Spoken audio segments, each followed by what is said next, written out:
भव्यात्माओं, कार्तिकेय परीक्षा ग्रंथराज में अब पंचेंद्रियों के भेद आचार्य भगवान कह रहे हैं। स्थावरों की चर्चा की, सूक्ष्म बादर की चर्चा की, निगोद की चर्चा की, साधारण वनस्पति की अपेक्षा। फिर प्रत्येक वनस्पति की चर्चा निगोद सहित निगोद रहित के साथ की।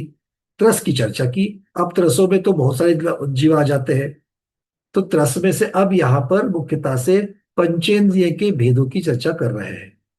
किसके? पंचेंद्रिय तिर्यंच की अपेक्षा से कर रहे हैं। क्या कहे देखिए। चलिए, गाथा क्रमांक 129। पंचखा वियति विहा जलथल आयास गामिनो तिरिया पत्तेयम ते दुविहा मणेन जुत्ता अजुत्ताय।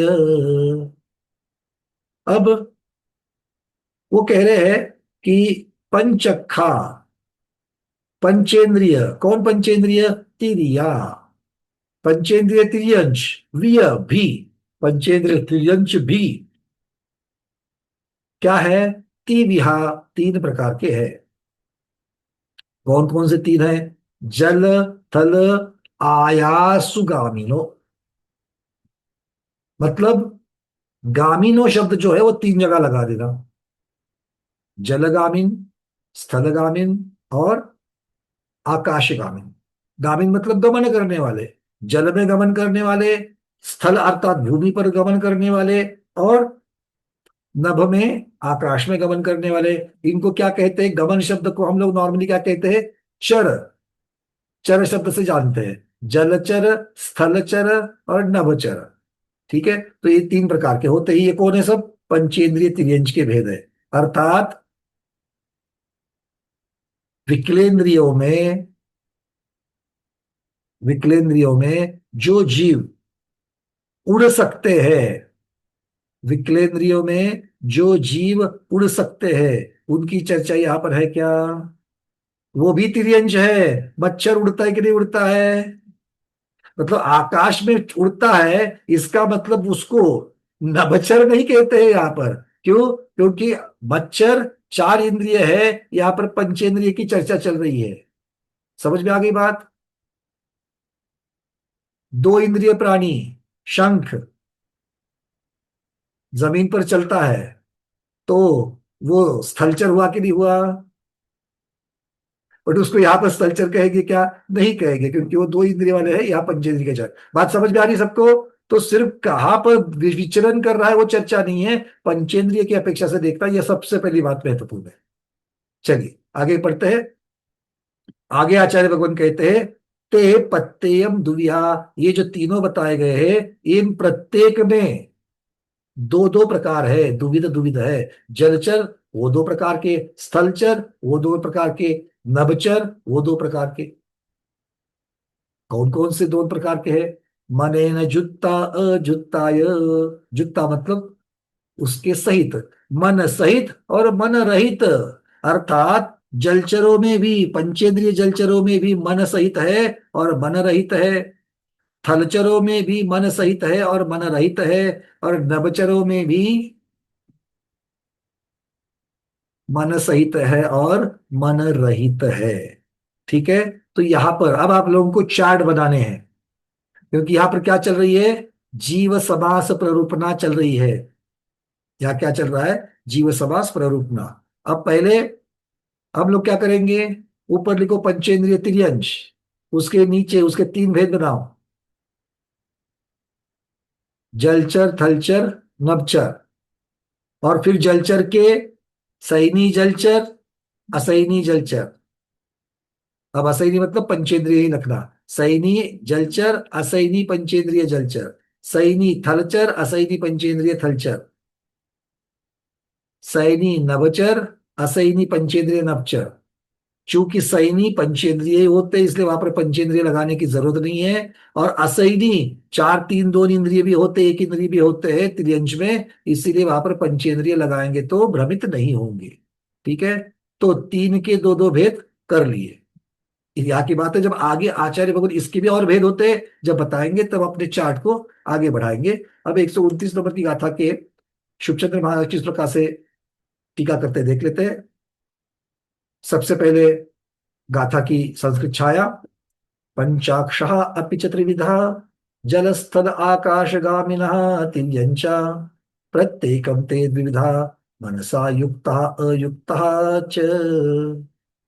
पंचाक्षः अर्थात पंचेन्द्रिय नाम कर्मोदयेन पंचेन्द्रिय तिर्यंचो जीवः भवन्ति। जीव पंचेंद्रिय क्यों हो रहे हैं? पंचेंद्रिय नाम के नाम कर्म के उदय से। अब पंचेंद्रिय नाम का कोई नाम कर्म आपको पता है क्या? पंचेंद्रिय नाम का नाम कर्म, हाँ, डायरेक्ट इस नाम से मिलेगा क्या? नहीं, नाम कर्म में पहले जाति नाम कर्म आएगा। जाति नाम कर्म की अपेक्षा से फिर एक इंद्रिय, दो इंद्रिय, तीन इंद्रिय, इस प्रकार से उत्तर भेद हो जाएंगे। तो ये मूल के भेद और प्रभेद जब बनते हैं तो भी वो प्रभेद भी मूल के ही कहे जाते हैं। ये कथन करने की पद्धति है। आगे कहते हैं अपिच पुनः ते त्रिविधा। फिर ये तिर्यंश, पंचेंद्रिय तिर्यंश जीव जो है, इनके पुनः तीन विध, तीन प्रकार पड़ते हैं। तीन प्रकार हो जाते हैं, कौन से है? जल स्थल आकाशगामिनो भेदात। जलगामी, स्थलगामी और आकाशगामी। केचन जलचारिणो मत्स्य कूर्मादया। केचन किस प्रकार से, कौन है, कौन कौन है वो? जलचारिणो मत्स्य कूर्मादया। कूर्म कौन कहलाता है? कछुआ। मत्स्य मछली, तो मछली और कछुआ आदि इनको जलचारिण कह रहे हैं। केचन स्थलचारिणो, स्थलचारी में कौन कौन है? थलचर किसको कह देंगे? हस्ती, घोटक, गो, महिष, व्याघ्र, वृक, सिंह, मृग, शशकादयः। अब कौन कौन बता रहे देखिए। हस्ती सब लोग समझते हैं, हस्ती हाथी को कहेंगे। घोटक, अश्व कहो, घोटक कहो, पर्यायवाची है। घोटक मतलब घोड़ा, जिनको मालूम नहीं वो लिख लो। गो, महिष, गाय, भैंस। उसके आगे व्याघ्र, सब प्रकार के शेर ले लेना यहाँ पर व्याघ्र के उपलक्षण में। आगे कह रहे हैं वृक। वृक शब्द का अर्थ क्या होता है? भेड़िया। वृक शब्द का अर्थ भेड़िया भी होता है, और कहीं कहीं पर इसको गीदड़ भी लिया है। भेड़िया। एक होता है सियार और एक होता है भेड़िया। सियार क्या होता है? चतुर होता है। और विकेड कौन होता है? दुष्ट कौन होता है? लोमड़ी। ऐसे बचपन में बताए जाते थे, एक चतुर और दूसरा दुष्ट, ऐसे बताए जाते थे। ठीक है। तो चतुर तो मनुष्य भी होता है, दुष्ट मनुष्य भी होता है, किंतु उनके ऊपर एक नामकरण हो गया। ठीक है, यहाँ पर भेड़िया ले लेना। फिर कहते हैं सिंह में, सिंह में शेर आ जाएंगे, व्याघ्र सिंह में। मृग, हिरण, और शशकादयः। शशक में कौन आएगा? खरगोश। शशक में कौन आएगा? खरगोश। आगे कौन कहते हैं? केचन आकाशगामिनः। आकाशगामी में कौन कौन है? शुक, शुक मतलब तोता। काक, काक में कौन आएगा? कौवा। फिर आ गया बक, और उसके बाद आएगा चटक। बक मतलब होता है बगुला, चटक मतलब चिड़िया। आगे है सारस। सारस तो सारस सब लोग समझते हैं। हंस, हंस सब लोग समझते हैं। मयूर, मयूर मतलब मोर। आदयः, ये सब हो गए तीनों के एक उदाहरण स्वामी बता दिए उन्होंने। च पुनः ते जलगामी प्रमुखा स्त्रियंचो जीवा स्त्रिविधा। अब जलगामी प्रमुख के भी, जो तिर्यंश, प्रमुखता से तिर्यंश के जो है, वो तीन प्रकार बना दिए। कैसे? अपि प्रत्येकम एकम एकम प्रति प्रत्येकम द्विविधा भवंती। ये जो तीन है, जलगामी आदि, तीनों के दो दो भेद बना दिए। जलगामी के दो भेद बता दिए, स्थलगामी के दो और नभगामी के दो। वो कौन से दो है? प्रत्येक के एके नाना विकल्प जाल मनसा चेतसा युक्ता सहिता। नाना प्रकार के जाल, मनोजाल जिसको कहलाते हैं, अर्थात बहुत सारी चीजों को बुनने वाला। जाल क्या करते हैं? जाल बुने जाते हैं। वैसे ही आप और हम, या जिन जिन के पास मन है, वो अलग अलग प्रकार के विचारों के जाल बुनते हैं। तो इसलिए उसको जाल की कल्पना करके उसको उपमा दी जा रही है। नाना विकल्प जाल मनसा चेतसा युक्त, अर्थात मन सहित जो है वो क्या कहलाते हैं, संगिन, संगिन स्त्रियंचो जीव, संज्ञी तिर्यंच जीव कहे जाते हैं। और ये युक्त वाले हो गए। आगे कहेंगे एके, अर्थात अर्थात अगला कौन सा है, नाना विकल्प जाल मनसा अयुक्त, जो इस प्रकार की जाल नहीं बुन सकते, इस प्रकार का चिंतन नहीं कर सकते हैं। तो नाना विकल्प जाल मनोरहिता असंज्ञिना गंडकादय। अब मतलब सैनी और असैनी ऐसे दो दो भेद प्रत्येक के हो गए। तथा ही जलचर तिर्यंचो संज्ञ संज्ञिनो, मतलब जलचर तिर्यंच के संज्ञ और असंज्ञ ये दो भेद। स्थलचर तिर्यंचो संज्ञ असंज्ञिनो, ये दो भेद हो गए। और नभस्थर्यंचो, नभस्थ तिर्यंचो संज्ञ असंज्ञियो इत्यर्थः। ठीक है, चार तक जो बातें हैं वही यहाँ पर शुभचंद्र स्वामी ने यहाँ पर बताई। अब चलते आगे 130 नंबर की गाथा, जहां पर आचार्य भगवान अब आगे क्या कह रहे हैं, इन्हीं का विस्तार और कर रहे हैं। कैसे कर रहे हैं, तेवी पुनो व्यद विहा गब्भज जम्मा तहेव मुंछा भोग भुआ गब्ब भुआ थलयर नहगामिनो सन्नी। अब ये जन्म की अपेक्षा से वर्णन करने जा रहे हैं। तिर्यंजों में किस प्रकार से जन्म होते हैं, जन्म तो तीन प्रकार का ही है। गर्भज, गर्भ जन्म होता है, उपपात जन्म होता है, और सम्मूर्छन जन्म होता है। इसमें से उपपात तो सिर्फ देवनारकी में होता है, इसलिए तिर्यंज में कौन से होंगे, गर्भ जन्म और सम्मूर्छन जन्म। तो इसकी चर्चा कर रहे हैं। तेवी पुनो, वे ही पुनः, वे कौन, जिन तिर्यंज की बात अब चल रही थी, पंचेंद्रिय तिर्यंज की चर्चा चल रही थी, वो पंचेंद्रिय तिर्यंज क्या है,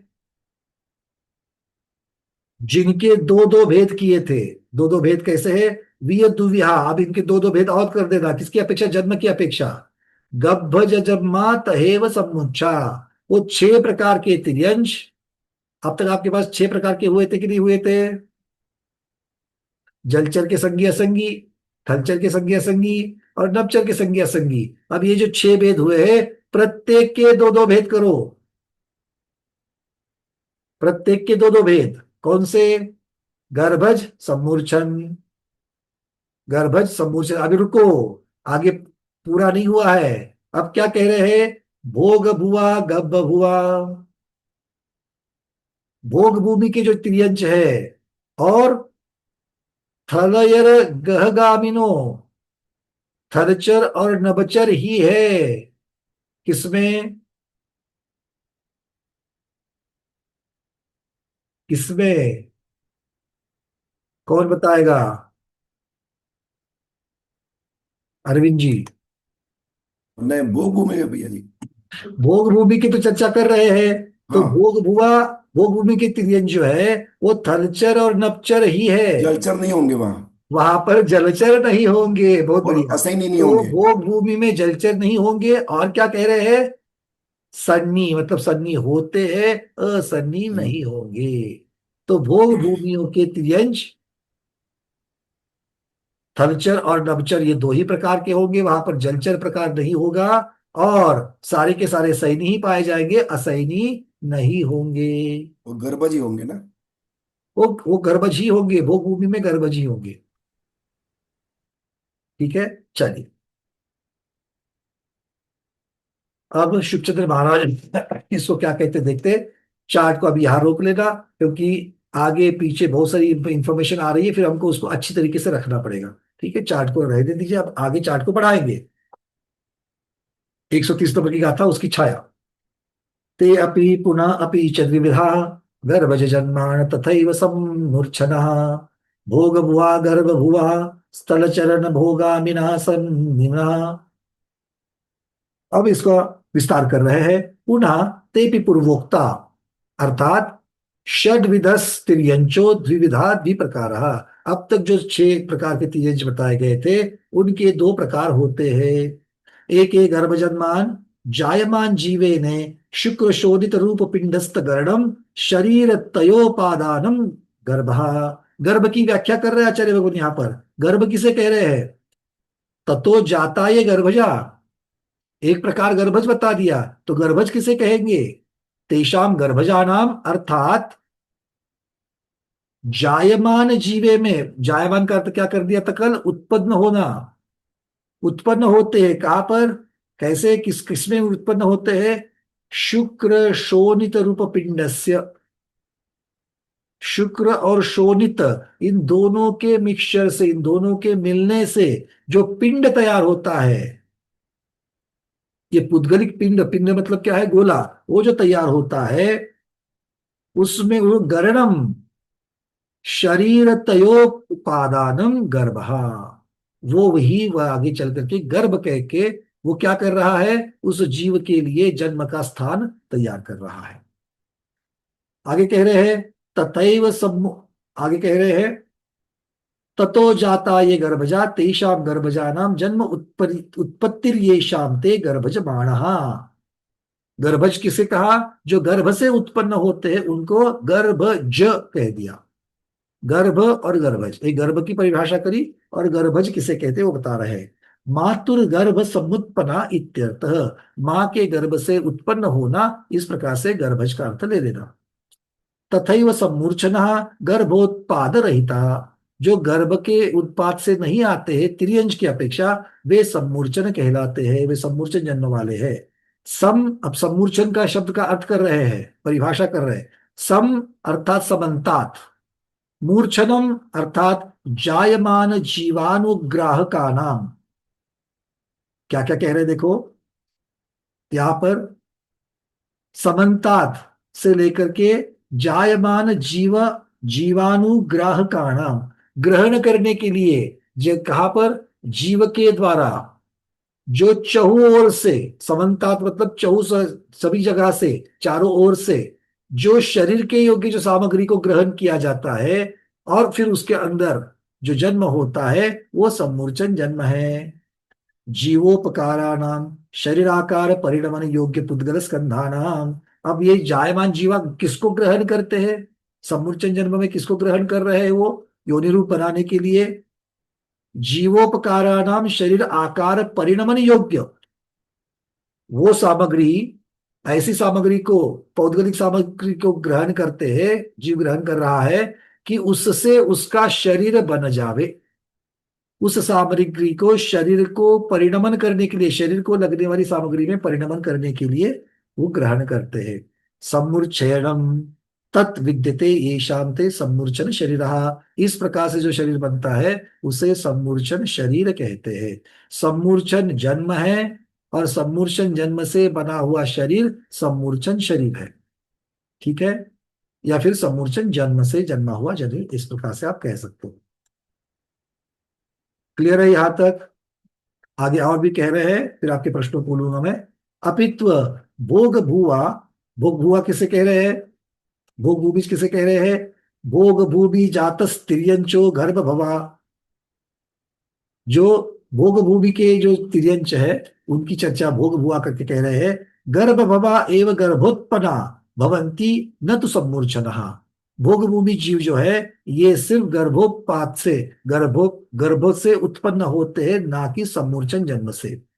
स्थलचरण भोगामिना, स्थलचर न भोगामिना, अर्थात स्थलगामिना गो महिष मृगादया। देखो भोग भूमि या तिर्यंच, स्थलचर और नभचर दो ही प्रकार के होते हैं। वो कौन कौन होंगे?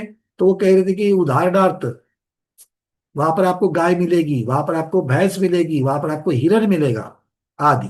और नभोगामी में कौन कौन मिलेंगे? नभोगामी, भोग भूमि के नभोगामी में कौन मिलेंगे?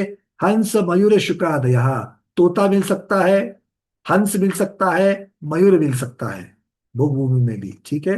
न तो जलचरहा, जलचर नहीं मिलेंगे। सौज्ञी, सौज्ञ न एव, सिर्फ सौज्ञी ही मिलेंगे, न तो असौज्ञ, वहां पर भोग भूमि में असौज्ञी जीव नहीं मिलेंगे, ठीक है? अरे ठीक है, चलिए एक गाथा पहले और ले लेते हैं। क्यों? क्योंकि अब यहां पर आचार्य भगवान तिर्यंचों के मूलता से 98 जीव समास को कहेंगे और उसमें से तिर्यंचों के 85 भेदों को कहेंगे। तिर्यंचों के कितने भेद होते हैं? 85। हाँ, यहाँ पर प्रश्न आया, मांसाहारी जीव भोग भूमि में होते हैं क्या? मांसाहार करने के लिए दूसरे जीव को मारना पड़ेगा, तब जाकर के वो मांसाहारी हो जाएंगे। ठीक है। यहाँ पर जो तिर्यंच में भी नर और मादा ये दो रहते हैं, उनका अपना एरिया रहता है, वो अपने एरिया में रहते हैं, उसमें दूसरे नर मादा नहीं आते। तो जब दूसरे जीव उसके अंदर आते ही नहीं है तो किसको मारेंगे? ठीक है। उनको भी उनके योग्य उनको भी उनके योग्य आहार कल्प वृक्षों से मिलता है। भोग भूमि की जो कल्प वृक्ष है उनसे मिलता है। अब वहां के शेर किस प्रकार का भोजन मांगते हैं कल्प वृक्ष को, इसका अपने तर्क से मैं कुछ नहीं बताना चाहता। अगर आगम में इसका उत्तर आएगा तो हम आपको बता देंगे। ठीक है। किंतु इतनी बात पक्की है कि एक जीव दूसरे जीव को वहां पर मारता नहीं है। भोजन के लिए वहां पर कल्प वृक्ष से ही भोजन प्राप्त होगा। चलिए अब 131 को लेंगे ताकि हमारा जीव समास का चार्ट पूरा हो जाएगा। अट्ठविगम भज्य दुविहा तिविहा समुच्चिनो विते वीसा इति पनसिति भेया सब्वे सिंहोति तिरियाणम। क्या है? अट्ठवी गब्बज दुविधा, गर्भज के 8 भेद।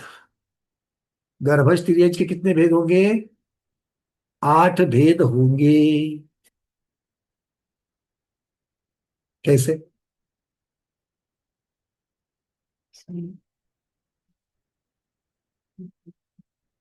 बताएंगे।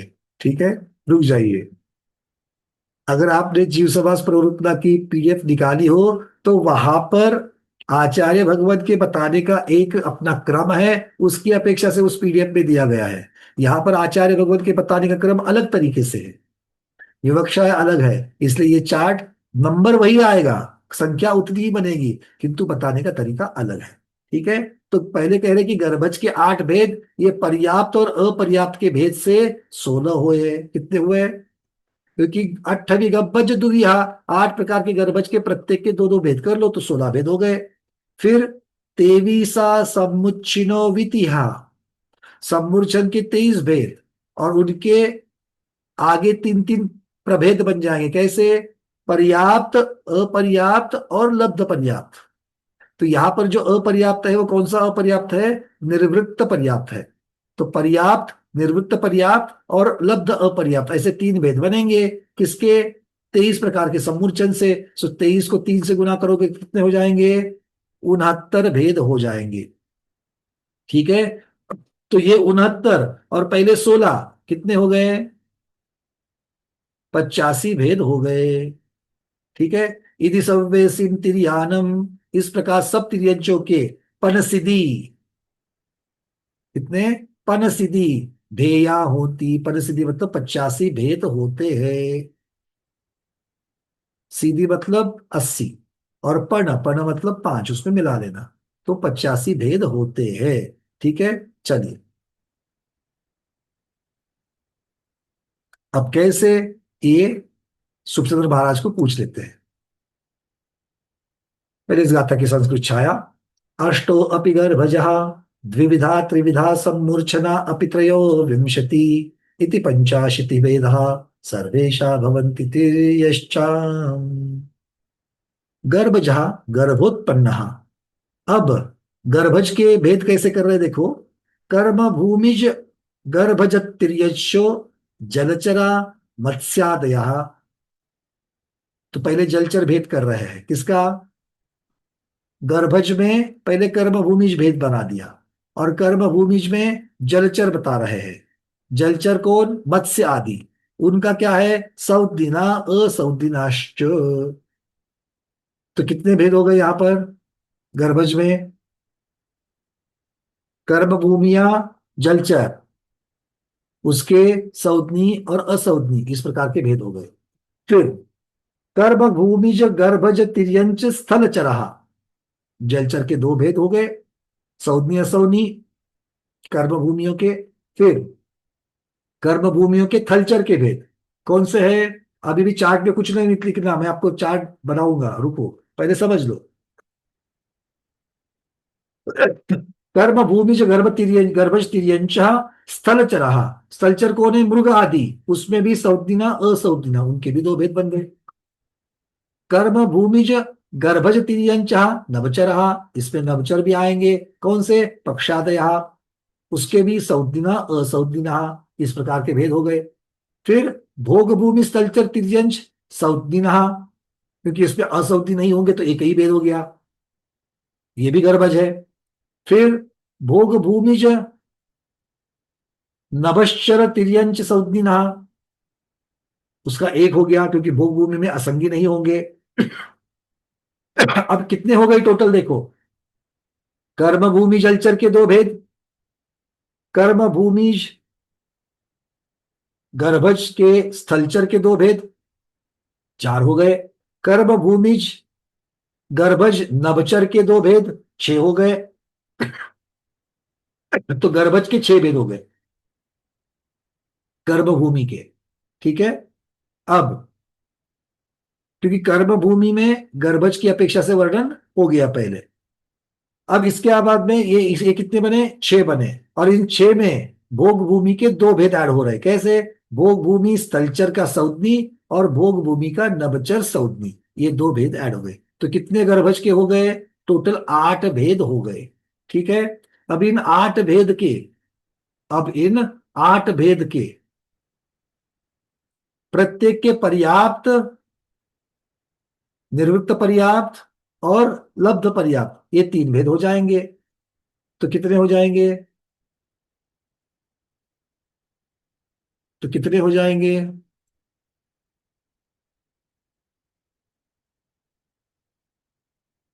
कितने हो जाएंगे हेमांगी दीदी, कितने हो जाएंगे? अनम्यूट करो। भैया लब्ध पर्याप्त नहीं होंगे इसमें भोग बहुत भूमि के लिए। सुंदर। जो 24 करके चार्ट में डाल रहे, गणित सिर्फ नहीं करना है, यहां पर सिद्धांत को भी तो याद रखना है, अभी जो बताया गया था। गर्भजों में लब्ध पर्याप्त होते हैं क्या? तो लब्ध पर्याप्त का भेद आठ में बनेगा क्या? नहीं, आठ प्रकार के गर्भजों में सिर्फ पर्याप्त और निर्वृत्त पर्याप्त, ये दो भेद ही बनेंगे। आया ना? गणित वालों, गुणाकार करना सीधा है, बट किसका गुणाकार करना है वो भी तो देखो। तो आठ भेद के प्रत्येकी दो हो गए, तो कितने हो गए? 16 हो गए। क्लियर है? गाथा में भी आचार्य भगवान ने वही बताया था, 16 होते करके, दो दो प्रकार करके। अब आगे चलो, आगे क्या कह रहे हो? मतलब एवं अष्टवपीचते द्विविध द्विप्रकार पर्याप्ता निर्वृत्त पर्याप्ताश्च इति गर्भज तिर्यंशा षोडश भेद। बात समझ में आ गई? गर्भज के आठ भेद, मूल भेद हो गए, कर्म भूमि की अपेक्षा छह, भोग भूमि की अपेक्षा दो, टोटल हो गए आठ, और प्रत्येक में पर्याप्त और निरुक्त पर्याप्त ऐसे दो भेद हो गए। तो कितने हो गए? 16 भेद हो गए। अपि पुनः सम्मूर्छन, अब सम्मूर्छन के देखेंगे। क्यों? क्योंकि जन्म की अपेक्षा जा रहे हो, जन्म की अपेक्षा जा रहे हो। अब जो पहले आपने जो भेद किए थे, अब पहले हम लोग इस 16 भेद को लिख लेंगे। ठीक है। पहले वाला भेद आपका कितना हुआ था?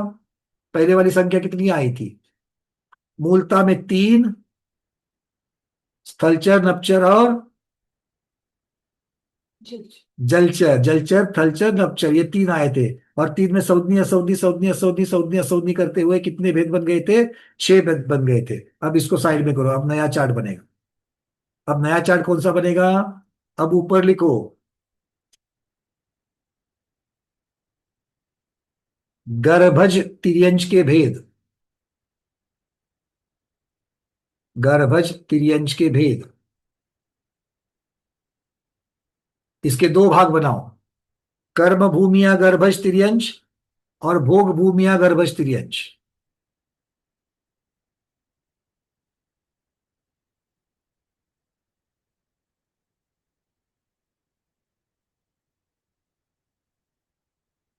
ठीक है। कर्म भूमि के गर्भज तिर्यंच के तीन भेद बनेंगे, जलचर थलचर नभचर।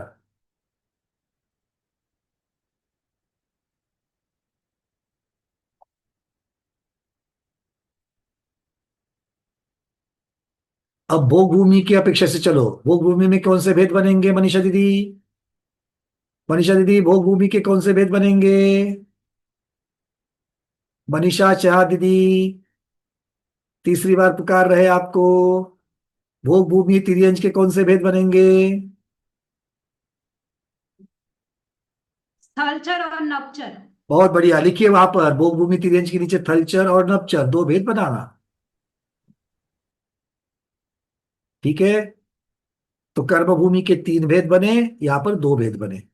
अब कर्म भूमि की जो तीन भेद बने थे उसके नीचे क्या लिखोगे?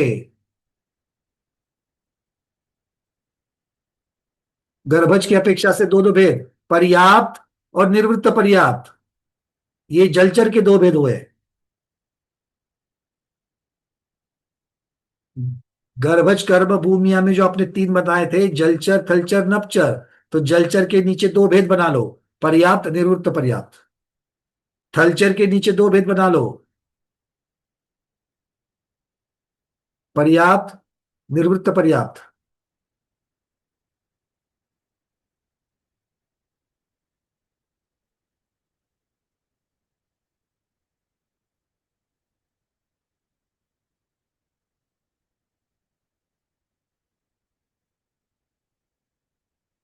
और नवचर के दो बना लो।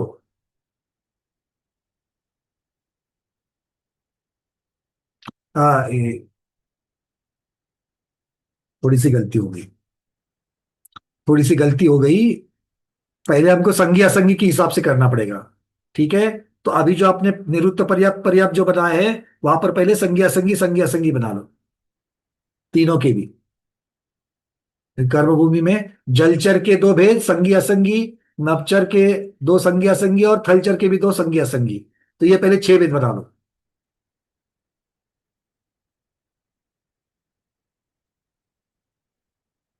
ठीक है।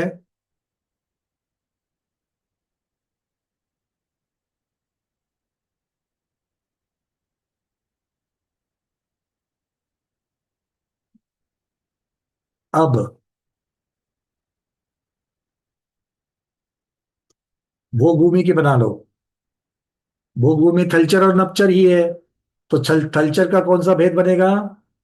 थलचर का एक ही भेद बनेगा, क्योंकि अभी हम संगी असंगी की अपेक्षा से कर रहे हैं। तो थलचर का एक ही भेद बनेगा, संगी। और नपचर का भी क्या भेद बनेगा? एक ही बनेगा, संगी।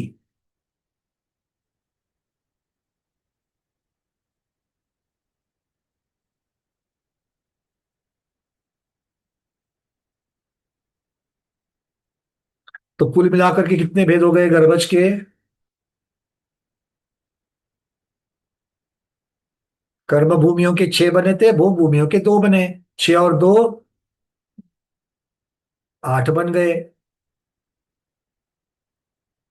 अब इस आठ के दो दो भेद बनेंगे। इस आठ के दो दो भेद बनेंगे, प्रत्येक के, ये जो आठ बने और प्रत्येक के दो भेद बनेंगे। कौन से? पर्याप्त निर्वृत्त पर्याप्त।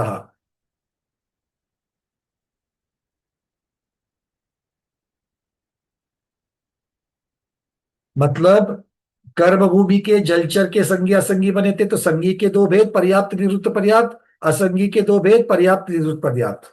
फिर थलचर के दो भेद बने थे, संगी असंगी, वहां पर संज्ञी के पर्याप्त अपर्याप्त, और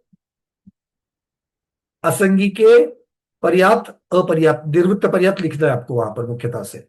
फिर नवचर के संगी असंगी हुए थे, तो नवचर संगी के दो भेद पर्याप्त निवृत्त पर्याप्त, और नवचर असंगी के दो भेद पर्याप्त निवृत्त पर्याप्त। ठीक है। तो कर्म भूमियों के कितने हो गए? 12 भेद हो गए। अब जो भोग भूमि के दो भेद बने थे, उसमें से थलचर संगी का भेद था, उसका पर्याप्त निवृत्त पर्याप्त भेद बनेगा। और नपचर संगी का भेद था, उसका भी पर्याप्त निवृत्त पर्याप्त भेद बनेगा, मतलब उसके चार, भोग भूमि के चार। तो कर्म भूमि तिर्यंज के 12 और भोग भूमि तिर्यंज के 4, ऐसे मिलाकर के गर्भ जन्म की अपेक्षा से 16 तिर्यंज के भेद बन गए। कितने बन गए? 16। सबके बन गए क्या? जिसके नहीं बने हैं वो हाथ ऊपर करे।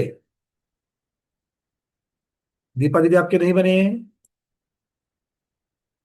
आप एड्रेस हो गया। चलो, जिसके नहीं हुए हैं, जिनके वीडियो खुले नहीं है और समझ में नहीं आ रहा, तो भी हैंड रेस कर देना, हैंड रेस हमको प्राप्त हो जाएगा।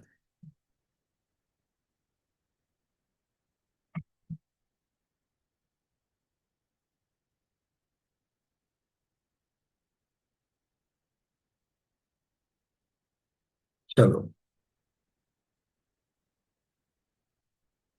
अब चलते हैं, समूर्चन तिर्यंज का चार्ट बनाना है। अब किसका बनाना है? समूर्चन तिर्यंज का। पहले समझ लेते हैं यहां पर और फिर आगे चलेंगे। ठीक है, समूर्चन तिर्यंज का चार्ट। अपि पुनः, पहले सुन लो, फिर हम लोग उसका चार्ट बनाएंगे। अपि पुनः सम्मूर्छन त्रयोविंशति भेदा भवन्ति। 23 भेद बनेंगे। किसके? सम्मूर्छन वालों के 23 भेद बनेंगे। किस प्रकार से 23 बनेंगे, वो पहले समझ लेते हैं। क्या क्या लिखा है देखिए यहां पर। पृथ्वीकायिका सूक्ष्म बादरा इति दो। पृथ्वीकायिक के दो भेद बना दिए। अपकायिका सूक्ष्म बादरा इति द्वौ। जलकायिक के सूक्ष्म और बादर की अपेक्षा दो। तेजस कायिका अर्थात अग्निकायिका सूक्ष्म बादरा इति दो। वायु कायिका सूक्ष्म बादरा इति दो। नित्य निगोद साधारण वनस्पति कायिका सूक्ष्म बादरा इति दो। चतुर्गति निगोद साधारण वनस्पति कायिका सूक्ष्म बादरा इति द्वौ। कितने हो गए यहां तक?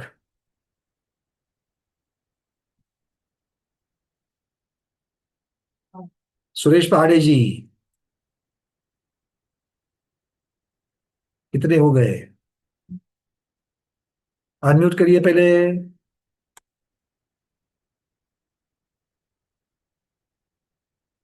हाँ, बोलिए।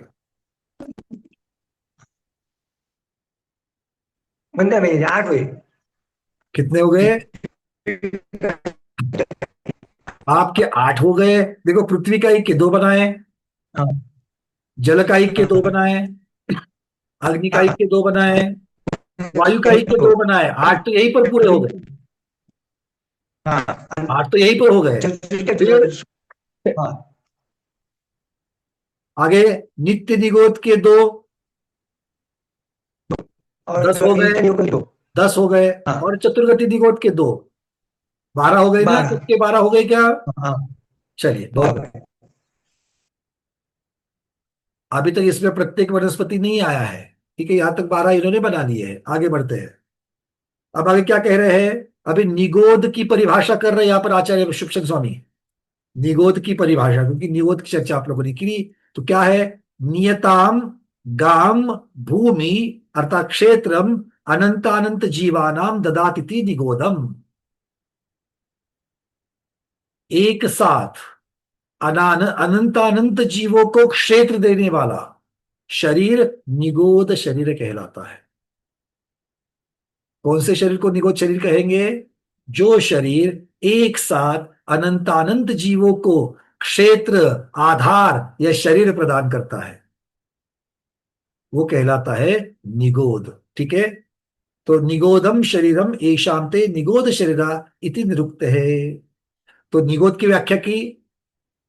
निगोद की व्याख्या, नी अर्थात नियताम, गाम अर्थात भूमि, क्षेत्रम अनंतानंत जीवानाम ददातिथि निगोतम। निगोद बताया। और निगोद जो शरीर धारण करता है वो निगोद शरीर। चलिए, प्रतिष्ठित प्रत्येक वनस्पति कायिका बादरा एवेत्ते कहा। अब एक इसमें ऐड करना है। कितने हो गए थे पहले? 12 हो गए थे। तीसरा भेद ऐड हो रहा है उसमें। कौन है? प्रतिष्ठित प्रत्येक वनस्पति। और दूसरा भेद आएगा अप्रतिष्ठित प्रत्येक वनस्पति। अब ये दोनों भी बादर ही होंगे। ये दोनों भी बादर, क्योंकि प्रत्येक वनस्पति बादर ही होती है। भले उसके आश्रय से साधारण वाले आ जाए, बट ये दोनों भी बादर ही होंगे। ठीक है, तो 2 ऐड हो गए, तो कितने हो गए? 14 हो गए अब तक। इत्येक इंद्रियस्य चतुर्दश भेद। टोटल करके आचार्य भगवान बता रहे हैं, एक इंद्रिय की अपेक्षा से 14 भेद हो गए। ठीक है, आगे कह रहे हैं अब 2 इंद्रियों का एक भेद आएगा। शंख शुक्त्यादयो द्विंद्रिया। शंख आदि के 2 इंद्रियों का एक भेद लगा देना। ठीक है, अब विकलत्रय की चर्चा चल रही है, तो शंख आदि का एक भेद। फिर कुंतु पिपीलिकादय स्त्री इंद्रिया। चींटी आदि के एक भेद हो गया, तो और एक भेद जोड़ देना। दंशमशकादया चतुर इंद्रिया, मच्छर। दंशमशक मतलब मच्छर काटने वाला। तो मच्छर का चतुर्थी चतुरिंद्रिय का एक भेद हो गया। इति विकलत्रयाणाम त्रयो भेदः। तो एक इंद्रिय के 14 भेद, विकलत्रय के 3 भेद। ठीक है। अब चलते हैं आगे। अब पंचेंद्रिय की चर्चा करेंगे। कर्म भूमिज जलचर तिर्यंच पंचेंद्रिय संगिना असंधिना इति दो। कर्म भूमिज जलचर तिर्यंच के 2 भेद। कर्म भूमिज जलचर तिर्यंच के 2 भेद। फिर कर्म भूमिज स्थलचर अपेक्ष स्थलचर पंचेंद्रिय तिर्यंचा संधिना असंधिना 2। कर्म भूमि के स्थलचर की अपेक्षा संज्ञा असंगी 2 भेद ऐड कर देना। कितने हो गए अब तक? 2 और 2 4 हो गए। अब तीसरा, कर्म भूमि नवश्चर पंचेंद्रिय तिर्यंच संगीना असंगीना, तो 2 ऐड कर दो, वो इति द्वौ, ये 6 हो गए। इति कर्म भूमिज तिर्यंचा पंचेंद्रियाना षड भेदः। तो कर्म भूमिज पंचेंद्रिय, पंचेंद्रिय कर्म भूमिज के कितने भेद हो गए? 6 भेद हो गए। एवं एकत्रीकृतास्त्रयो विंशति भेदः सम्मूर्छन तिर्यंचो भवन्ति। तो एकेंद्रिय के कितने भेद हो गए थे? 14। विकलेंद्रिय के कितने हो गए? 3। 14 और 3 17। और पंचेंद्रिय के कर्म भूमि की अपेक्षा 6। 17 और 6 कितने हो गए? 23 भेद हो गए। भोग भूमि को छोड़ दिया, भोग भूमि को नहीं लिया। 23 भेद हो गए थे, 23 भेद बताए थे, 23 भेद हो गए। अब भोग भूमि को नहीं लिया। ऋतु दीदी भोग भूमि को क्यों नहीं लिया?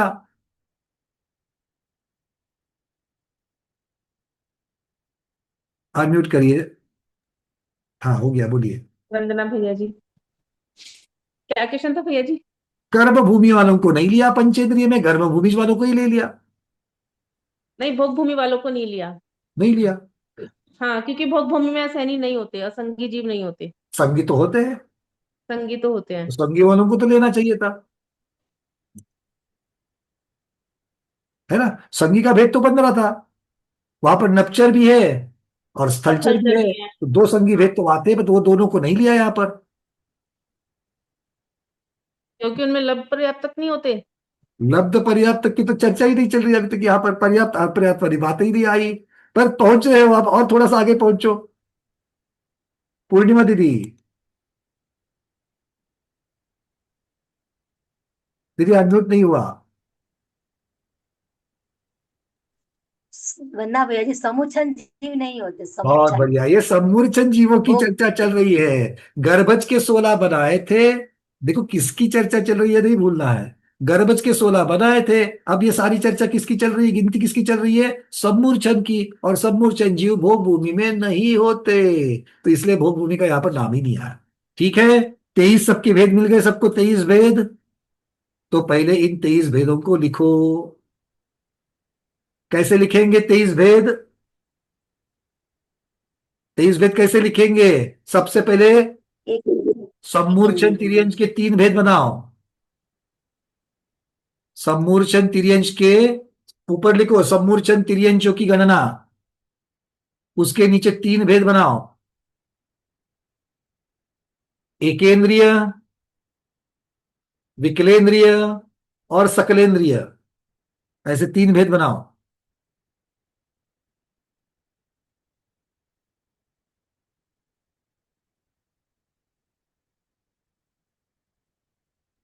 एकेंद्रिय के 5 भेद बनाओ।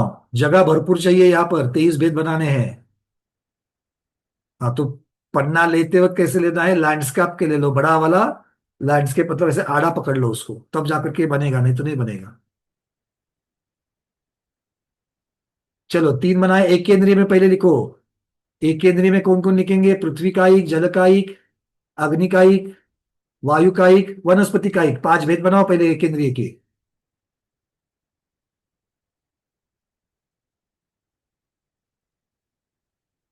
विकलेंद्रीय के और सकलेंद्रीय को हम लोग बाद में बनाएंगे, पहले इसके बनाओ।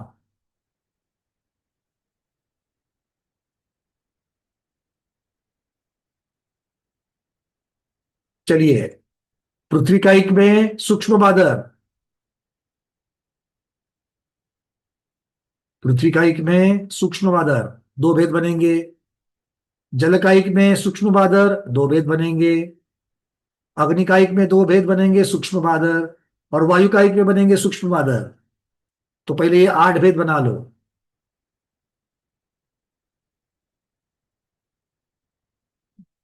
अब जगह आड़े लिखने के लिए नहीं होगी तो खड़ा लिख देना, एक एक अक्षर से खड़ा लिख करके फिर उसका समूह बना लेना।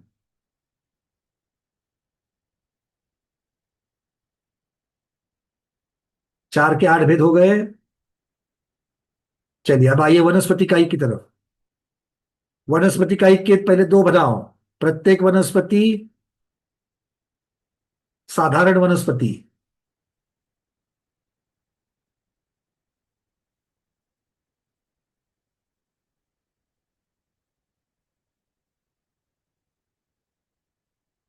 प्रत्येक वनस्पति के दो भेद बनाओ। सप्रतिष्ठित बादर और अप्रतिष्ठित बादर, ये प्रत्येक वनस्पति के दो भेद बनेंगे।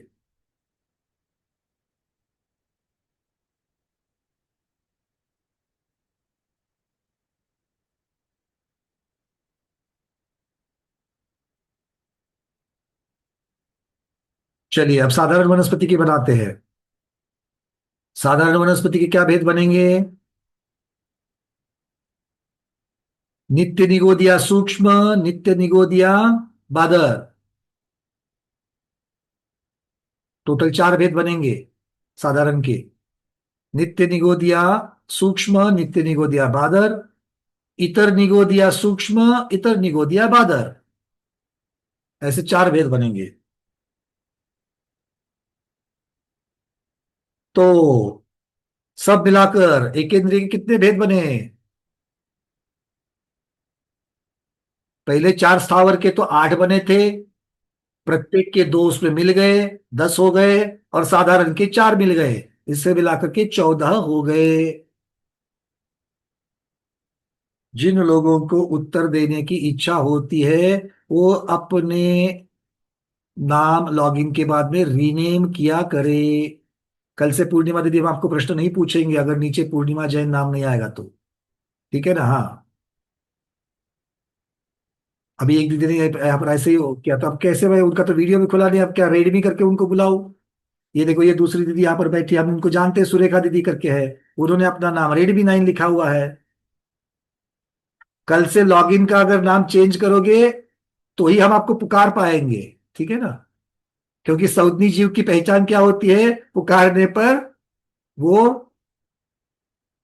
रिएक्ट करता है, ठीक है? चलिए, सबसे पहले 14, सुरेखा दीदी आपके 14 हो गए, अनम्यूट किया है। हाँ, वंदना भैया जी, हम ये पूछ रहे थे कि नित्य निगोद के नित्य निगोदिया और उस नित्य निगोद सूक्ष्म बादर और सूक्ष्म, ये 4 कैसे हो गए? नित्य निगोदिया के सूक्ष्म बादल हो गए और इतर निगोदिया के हाँ सूक्ष्म हाँ हाँ बादल हो गए, हाँ हाँ, नित्य ठीक है? निगोद की 4 हो सूक्ष्म जाए, और बादर। 4 हो जाए। जी। सब लोगों के 14 बन गए। चलिए अब विकलेंद्र को ऊपर छोड़ करके आए थे, उस विकलेंद्र के पास जाइए, उसके 3 भेद बनाओ। द्विइंद्रिय, त्रिइंद्रिय, चतुरिंद्रिय।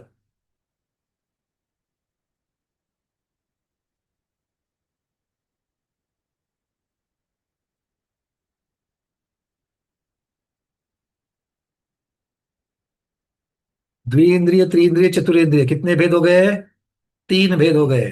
तो 14 में इनके 3 मिलने से 17 हो जाएंगे। अब आएंगे आगे सकलेंद्रिय के पास। सकलेंद्रिय के भेद बनाओ।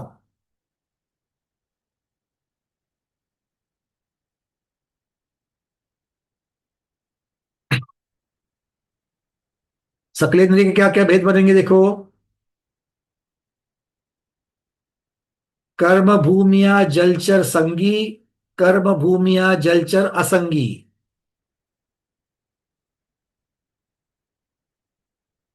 कर्म भूमिया जलचर संगी, गल कर्म भूमिया जलचर असंगी, ये 2 हो गए। फिर कर्म भूमिया थलचर संज्ञी, कर्म भूमिया थलचर असंज्ञी।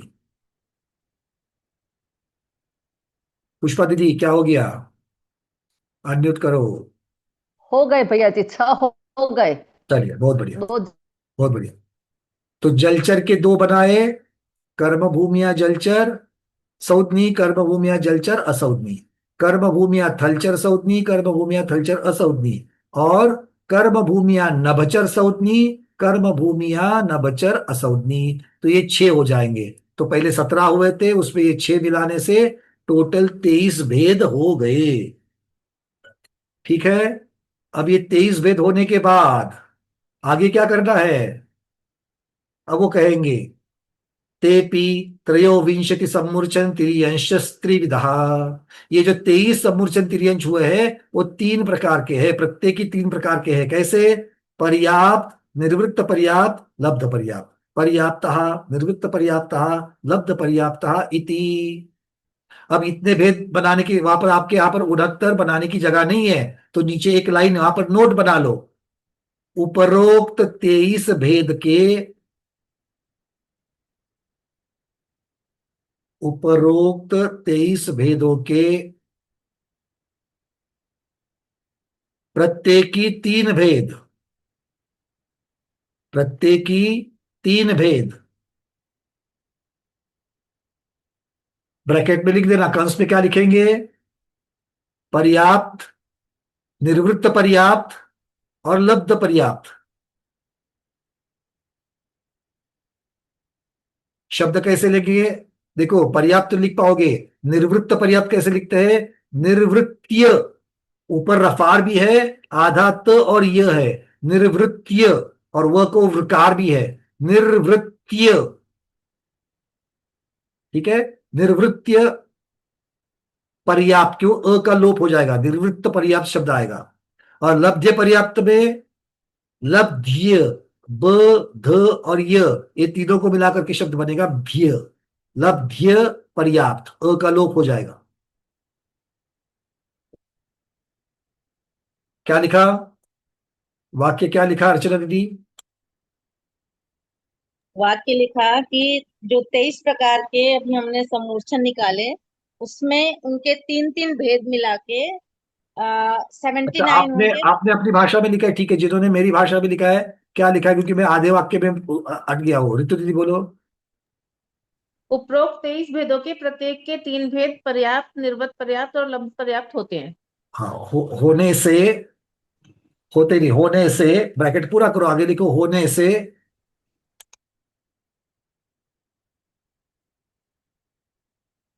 कुल 69, 69 संख्या में लिखो, कुल 69 भेद बन जाते हैं।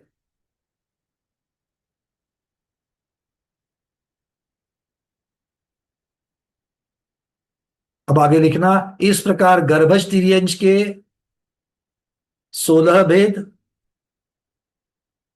इस प्रकार गर्भज तिर्यंश के 16 भेद और सम्मूर्छन तिर्यंश के 69 भेद मिलाकर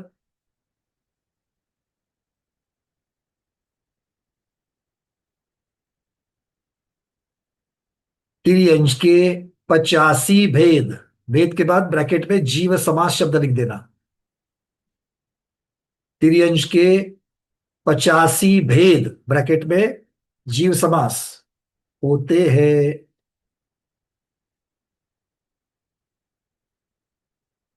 एवं तेन सर्वे सम्मूर्छन तिर्यश्चो में कोन सप्तति भेदा भवन्ति। तो एकोन सप्तति मतलब 69 होते हैं। पूर्वोक्त गर्भज तिर्यक भी षोडश भेद युक्ता 85 भेदा। पहले के 16 मिलाने से 85 होते हैं। इति सर्वेशाम तिर्यश्चाम 85 जीव समास भेदा संति। उसको भेद को जीव समास कह दिया है। ये महत्वपूर्ण बात यहाँ पर होती है। तो ये तिर्यंश की चर्चा यहाँ पर पूर्ण होती है। ठीक है। तो तिर्यंश के भेद, अब किस प्रकार से तिर्यंश के भेद किए गए हैं, अब आगे चल करके 98वें समास भी बनेंगे, ये सारी चर्चा चलेगी। तो यहाँ पर हम लोगों ने इतने 85 भेदों को हम लोगों ने अलग प्रकार से निकाल करके आपको दिखाया है। चलिए।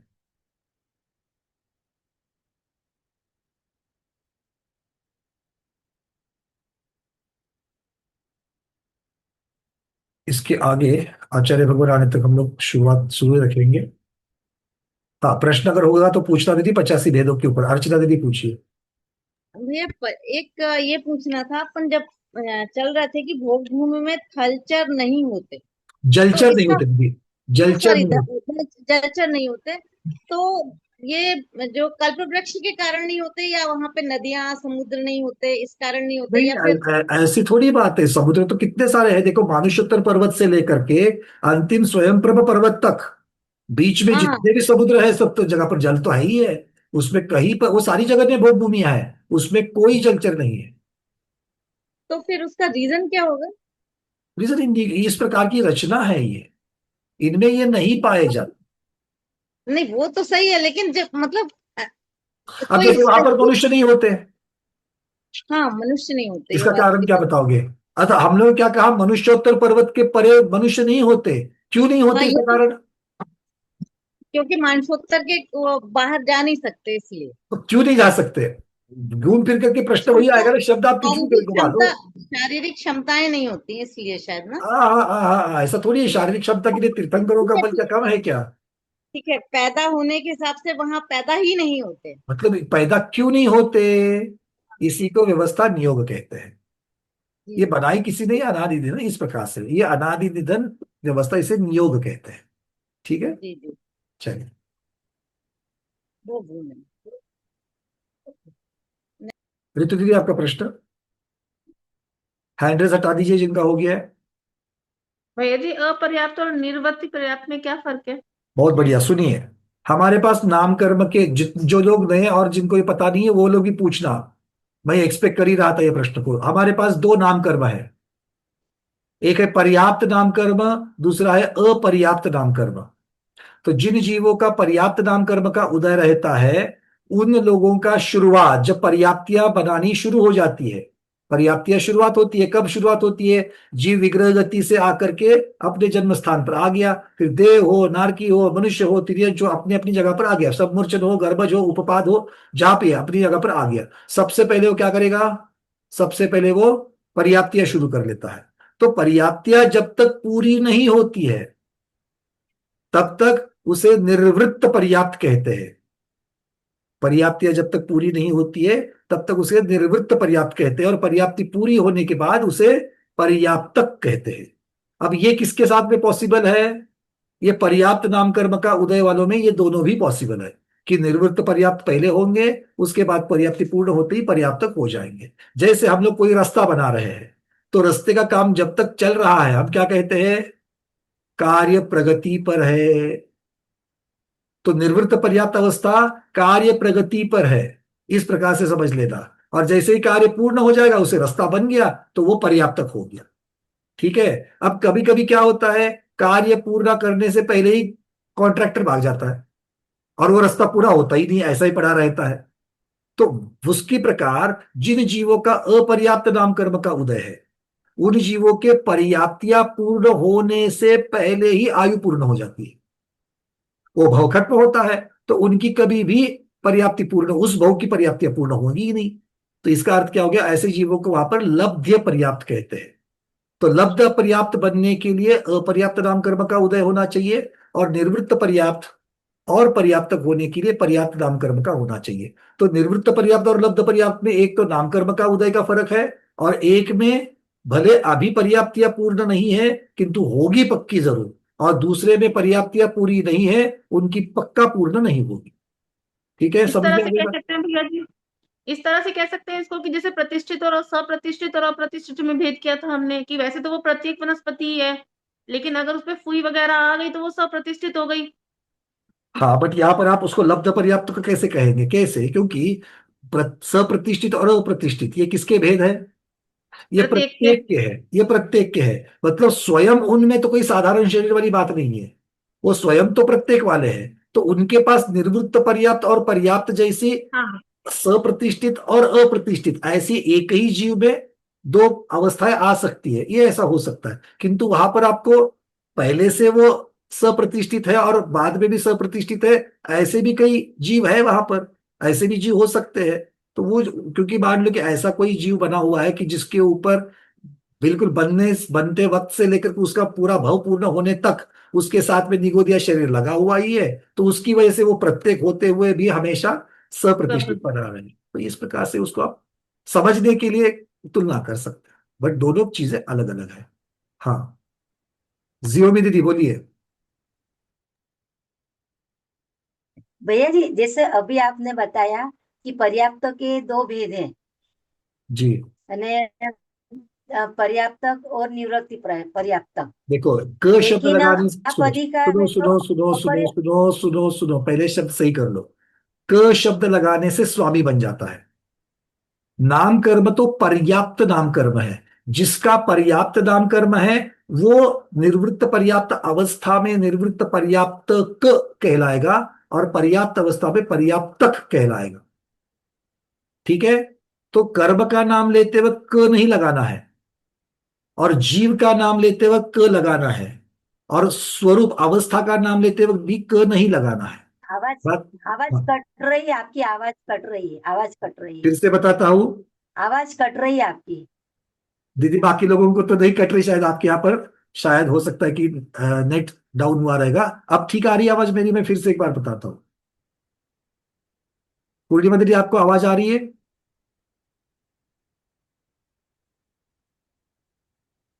पूर्णिमा दीदी, आवाज आ रही है बोलो, मेरी? आप तो बोलो कुछ।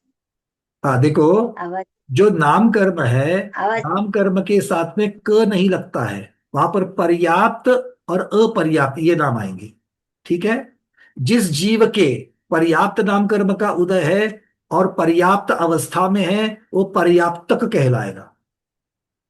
पर्याप्त नाम कर्म का उदय है, किंतु अवस्था कौन सी है? निर्वृत्त पर्याप्त, तो वहां उसको निर्वृत्त पर्याप्तक कहेंगे। तो जब भी जीव की चर्चा चलेगी क शब्द लगा, क अक्षर लग जाएगा। किंतु नाम कर्म का भेद की चर्चा होगी या अवस्था की चर्चा चलेगी, उसमें क नहीं लगेगा।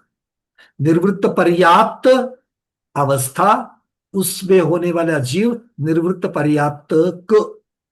ठीक है, इसी प्रकार से अपर्याप्त तो का भी भैया हो जी, मैं यूं जाएगा। कह रही थी, अपर्याप्त में लेकिन अपर्याप्त अवस्था जो है वो अपर्याप्त नाम कर्म, और उस जीव की वजह उसकी उसकी वजह से होने वाला जीव लब्ध पर्याप्त क। बोलिए। जैसे अपने आलाप अधिकार में गाथा नंबर 709 में अंदर हम्म अपर्याप्त के भेद दो बताए हैं, एक लब्ध पर्याप्त, एक निवृत्त पर्याप्त। आलाप तो फिर अधिकार में वहां पर विवक्षा बदल जाती है।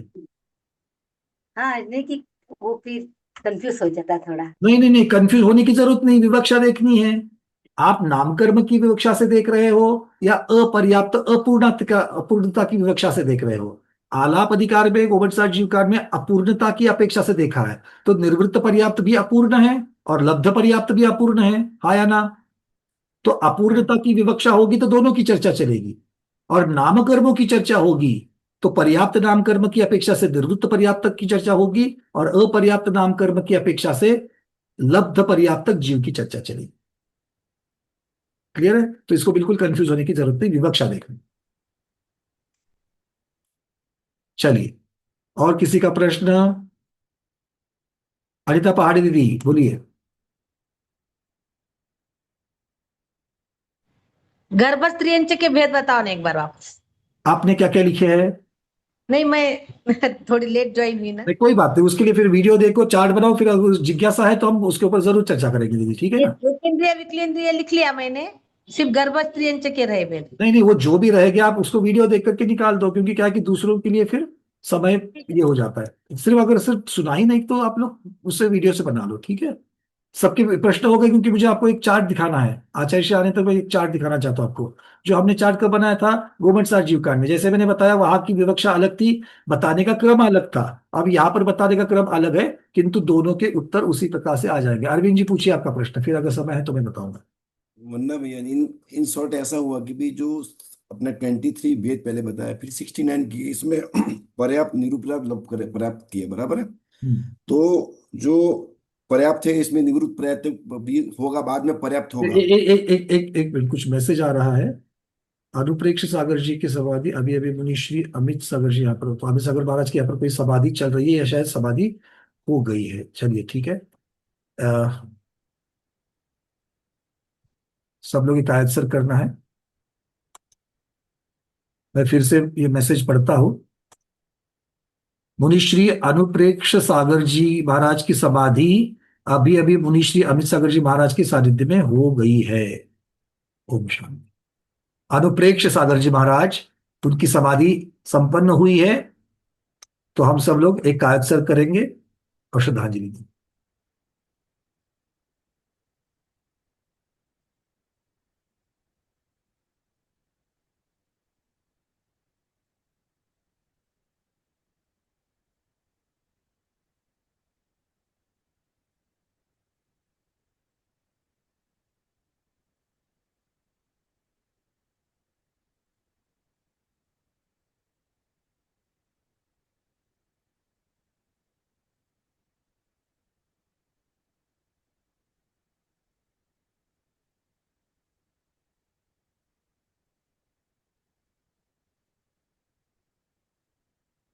ओम शांति शांति शांति। बोले क्षपकराज अनुप्रेक्ष सागर जी महाराज की जय। निर्यापक मुनि श्री सागर अमित सागर जी गुरुदेव की जय। उनके उत्तम गति की, उत्तम रत्नत्र की कामना करते हैं। जल्द से जल्द उनको केवल ज्ञान भी प्राप्त हुए। नमोस्तु भगवान। जी अरविंद जी बोलिए। मतलब ये जो 23 जो वेद अपन ने देखे, इसमें समूर्छन के, तो इसमें पर्याप्त नाम कर्म का जिसका उदय होगा, इसमें पहले निवृत्त पर्याप्तक होगा, बाद में पर्याप्त होगा, बराबर। जी जो अपर्याप्त नाम का जो उदय होगा इसका, इसमें निवृत्त पर्याप्तक, बाद में लब्ध पर्याप्तक, दो नहीं अवस्था आएंगी। नहीं, निवृत्त पर्याप्तक अवस्था मतलब उसको निवृत्त पर्याप्त नहीं कहते। पर्याप्त या पूरी होने से पहले आयु पूर्ण हो जाती है। नहीं, लब्ध पर्याप्तक भी निवृत्त पर्याप्तक भी होगा ना। वो निवृत्त पर्याप्तक होगा मतलब उसको निवृत्त पर्याप्त नहीं कहा गया, वहां पर उसे सीधे लब्ध पर्याप्त कह दिया। अवस्था तो अपर्याप्त ही है, किंतु वो पूरी ही नहीं होगी। निवृत्त पर्याप्त अवस्था पूरी होती है। हाँ, तो अगर दोनों जगह निवृत्त पर्याप्त लगाएंगे, दोनों जगह निवृत्त पर्याप्त लगाएंगे तो भ्रमित हो जाएंगे। अपूर्णता की अपेक्षा से आप उसको निवृत्त पर्याप्त कह सकते हैं किसी विवक्षा से, ओके किंतु वो साक्षात, क्योंकि उसके लिए अलग से नामकरण है लब्ध पर्याप्त अवस्था। और लब्ध पर्याप्त अवस्था में जो जीव है उसी को लब्ध पर्याप्तक कहेंगे। तो लब्ध पर्याप्त अवस्था और निवृत्त पर्याप्त अवस्था ये दोनों विवक्षा से समान है। भले उन दोनों का समय कम ज्यादा हो सकता है, किंतु अपूर्णता की अपेक्षा इस विवक्षा से दोनों समान है। किंतु दोनों के स्वामी को, एक को निवृत्त पर्याप्त कहा जाएगा, एक को लब्ध पर्याप्त कहा जाएगा, और दोनों के कर्म का उदय भी अलग अलग होगा। ठीक है। मतलब ये 23 मतलब जो भी वेद हैं, इसमें ये तीनों मतलब अवस्था आ सकती है, मतलब लब्ध भी आ सकता है, पर्याप्त भी आ सकता है। हाँ हाँ, ये महत्वपूर्ण है। बस बस वही एक बताइए। पृथ्वी का एक जीव जो है, वो पृथ्वी का एक जीव तो समूर्चन जन्म से जन्मा है। तो पृथ्वी का एक में सूक्ष्म जीव है, पृथ्वी का एक में बादर जीव है। तो बादर जो है वो लब्ध पर्याप्तक भी हो सकता है। बादर जो है पर्याप्त नाम कर्म से निवृत्त पर्याप्तक और पर्याप्तक भी हो सकता है। तो ये Yes, yes. अलग अलग अवस्थाओं की अपेक्षा से उनके भेद किए गए। ओके ओके, बस वही वही मतलब। और ये सूक्ष्म के साथ भी हो सकता है, नित्य निगोदिया के साथ भी हो सकता है। ओके लब्ध पर्याप्तक नित्य निगोदिया होगा, लब्ध पर्याप्तक नित्य निगोदिया होगा, लब्ध पर्याप्तक इतर निगोदिया होगा, इस प्रकार से भी होगी। लब्ध पर्याप्तक पंचेंद्रिय भी होगा। ओके। ठीक है, चलिए। सूक्ष्मता और बादरता, इसके साथ में पर्याप्त अपर्याप्त का कुछ देना देना नहीं है, वो तो अलग चीज बनी हुई है। कर्म भूमि और भोग भूमि की अपेक्षा से देखा जाए तो वहां पर पर्याप्तक कहाँ होते, अपर्याप्तक लब्ध पर्याप्तक होते नहीं होते, ये चर्चा आ सकती है। ठीक है, चलिए सुरेखा दीदी। वंदना भैया जी, अभी आपने जो बोला ना वो क लगाने की बात, निवृत्ति पर्याप्तक अपर्याप्तक ऐसा वो नामकरण का, वो कुछ नहीं समझ में आया मैंने। देखो, कैसे, क्या दो बोला चीजें आपने ना? हमेशा हम लोग बोलने में, उच्चारण करने में हम लोग गलती कर लेते हैं। अच्छा। एक है अवस्था और दूसरा है उसका स्वामी। हाँ, अवस्था मतलब स्वरूप और उसका स्वामी। ठीक है, जैसे हम लोग अभी कौन सी अवस्था में हैं, मनुष्य अवस्था में है। मनुष्य। तो हाँ मनुष्य अवस्था में किंतु हमें मनुष्य करके पुकारते क्या, तो हमारा नाम भी तो है हाँ हाँ हाँ है ना। हाँ, ऐसे। ऐसे ही वहां पर उस जीव को कैसे पुकारेंगे आगम में, तो निर्वृत्त पर्याप्त अवस्था में है तो उस जीव को कहेंगे निर्वृत्त पर्याप्तक। अवस्था अच्छा। कौन सी है? निर्वृत्त पर्याप्त, क नहीं लगाना। हम्म, ठीक है, वो उसका जीव क लगा करके उसको बताया जाएगा। तो एक अवस्था का वाची है, एक जीव का वाची, स्वामी का वाची है। और कर्म के नाम अगर जब लेंगे तो कर्म के नाम का उच्चारण कैसे होगा? पर्याप्त या फिर अपर्याप्त, चूंकि ये कर्म है। यानी नाम, यानी नाम से उनका, यदि उनके नाम से वो पुकारा जाएगा तो ऐसा पर्याप्त अपर्याप्त ऐसा पूरा जब होने के बाद नाम का। से कौन से जीव है, ये जीव कौन सा हाँ है? लब्ध पर्याप्तक है। हाँ। ये जीव कौन सा है? अच्छा निवृत्त पर्याप्तक है। ये पर्याप्तक है। हाँ, तो जीव अच्छा की चर्चा ठीक। चलेगी तो उसके साथ में क लगेगा। अवस्था अच्छा की अच्छा। चर्चा चलेगी, क नहीं लगेगा। तो नाम क्यों कर्म नहीं के लगेगा? भेदों की चर्चा चलेगी, क नहीं लगेगा। तो क्यों नहीं लगेगा? अच्छा ठीक है। ठीक है। ये हमारे बहुत बार क्या होता है ना, बोलते हुए गलती हो जाती है। लोग क्या बोलते हैं? नाम कर्म के भेद पर्याप्तक अपर्याप्तक, वहां क लगा देते हैं, क्योंकि ऐसा क नहीं है वहां पर। ठीक है। चलिए, गुरुदेव पधार चुके हैं। आज को इतना ही रखते हैं। आज के स्वाध्याय को गुरुओं के श्री चरणों में बारह बार नमोस्तु वंदनामि इच्छा कार करते हुए यही पर समापन करते हैं। जैनम जयतु शासनम, जैनम जयतु शासनम, जैनम जयतु शासनम।